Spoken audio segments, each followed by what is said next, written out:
এই যে আমার বাচ্চা এখন রুটি খেতে পারে, আমাকে এখন পবিত্র করুন। নবী সাল্লাল্লাহু আলাইহি ওয়াসাল্লাম একজন মুসলিমকে বললেন, এই বাচ্চার দায়িত্ব কে নিতে পারবে?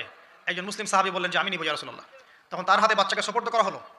বাচ্চাকে সোপর্দ করার পর এই মহিলাকে নিয়ে যাওয়া হচ্ছে এবং সাহাবীকে বলা হলো, অন্যান্য সাহাবীদেরকে বলা হলো, তোমরা এই মহিলাকে নিয়ে যাও, নিয়ে গিয়ে রজম করো, অর্ধেক মাটিতে পুঁতে ফেলে পাথর নিক্ষেপ করে হত্যা করো।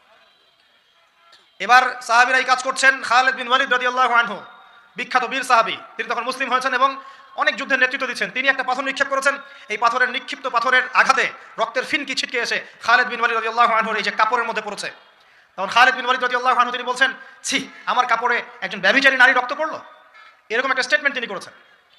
তখন নবী সাল্লাল্লাহু আলাইহি ওয়াসাল্লাম রাগ করে বলেন, হে খালিদ, তুমি থামো, তুমি জানো এই মহিলা অন্যায় করার পর এমন তওবা আল্লাহর কাছে করেছে, এত বেশি তওবা সে আল্লাহর কাছে করেছে, এত বেশি তওবা আল্লাহর কাছে করেছে বিগত এই সময়গুলোতে, এই তওবা যদি পুরো মদিনাবাসীর মধ্যে ভাগ করে দেওয়া হয় তবুও কম হবে। এবং সেই মহিলা এখন জান্নাতে আছে, জান্নাতে নদীতে সাঁতার কাটছে ইনশাআল্লাহ।